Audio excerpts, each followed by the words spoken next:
parce qu'il y a la cohésion. Alléluia. Lisons le livre de Proverbes, chapitre 17, verset 1. Je suis en train de parler sur la première caractéristique qui est la cohésion. Proverbes, chapitre 17, verset 1. La parole de Dieu dit, mieux vaut un morceau de pain sec avec la paix qu'une maison pleine de viande avec des querelles. Une maison, mieux vaut un morceau sec avec joie. Une maison où vous mangez un morceau de pain sec, mais vous êtes dans la joie. Il y a l'harmonie, il y a la compréhension. Cette maison est heureuse, elle est bénie. Qu'une maison pleine de viande avec des querelles. Il n'y a pas d'entente. Papa et maman se querellent. Les enfants se querellent. Les enfants en difficulté avec les parents. Les enfants qui sont des fumeurs de drogue. Les enfants qui sont en train de poser des actes qui ne sont pas dits. Cette famille ne vit pas dans la cohésion. Et Psaume chapitre 33, verset 3, il est dit, voici, oh, qu'il est agréable et doux pour deux frères de demeurer ensemble. Il est doux et agréable pour deux frères de demeurer ensemble. Quand on parle de frères, oui, tu dois comprendre que nous sommes frères et sœurs en Christ. Même si elle est ton épouse, c'est d'abord ta sœur dans le Seigneur. C'est d'abord ton frère dans le Seigneur. C'est pour cela qu'il est plus conseillé de se marier dans le Seigneur. Le vrai mariage, c'est celui qui se fait dans le Seigneur. J'insiste, pour nous chrétiens, nous ne pouvons pas nous marier aux païens, non. Bien-aimés, Dieu dit aux enfants d'Israël de ne pas prendre des femmes étrangères. Parce qu'il savait qu'en prenant des femmes étrangères, ces femmes vont les entraîner à commencer à adorer leur Dieu. Et nous le voyons dans la vie de Salomon. Salomon, lui qui a vu la grandeur, la présence de Dieu. Mais à cause de multitude de femmes, et surtout les femmes étrangères, ces femmes l'ont amené à commencer à adorer leur Dieu. Et ce qui n'était pas bon, ce qui n'était pas agréable à Dieu. Il faut qu'il y ait la cohésion dans nos familles, dans nos foyers.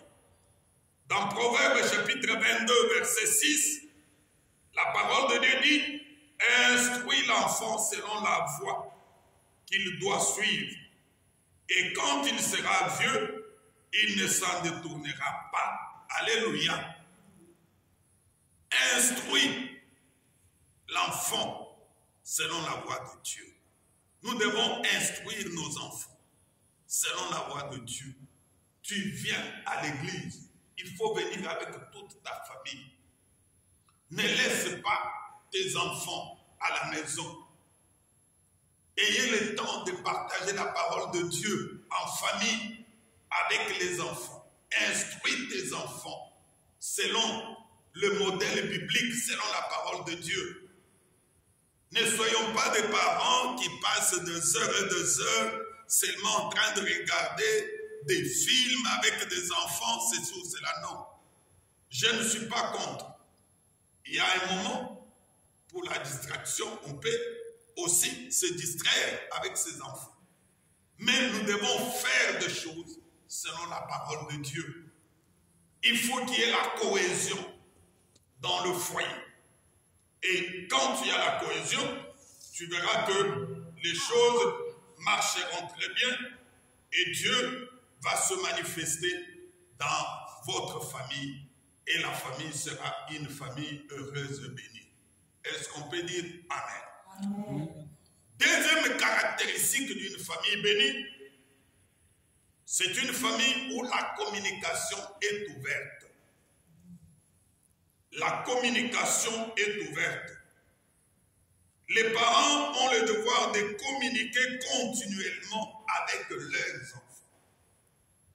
La communication doit être ouverte d'abord entre les parents.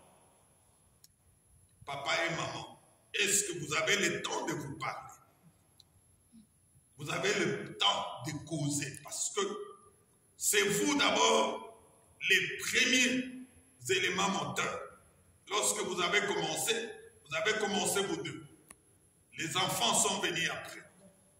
Il ne faudrait pas que votre communication soit interrompue à cause des enfants. Non.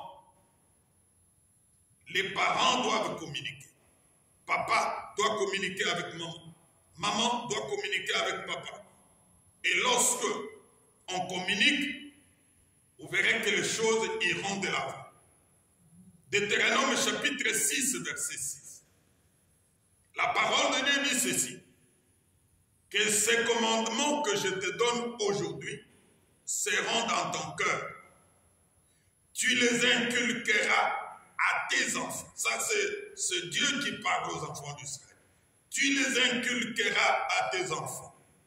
Et tu en parleras quand tu seras dans ta maison. Quand tu iras en voyage. Quand tu te coucheras et quand, à tout moment, il faut que tu puisses communiquer dans ta famille. Une famille où il n'y a pas la communication, cette famille ne peut pas être bénie. Aujourd'hui, il y a des parents qui dorment sous l'effet de la colère. Papa et maman, oui, les incompréhensions pourront toujours venir parce que là où vivent les gens, parfois les incompréhensions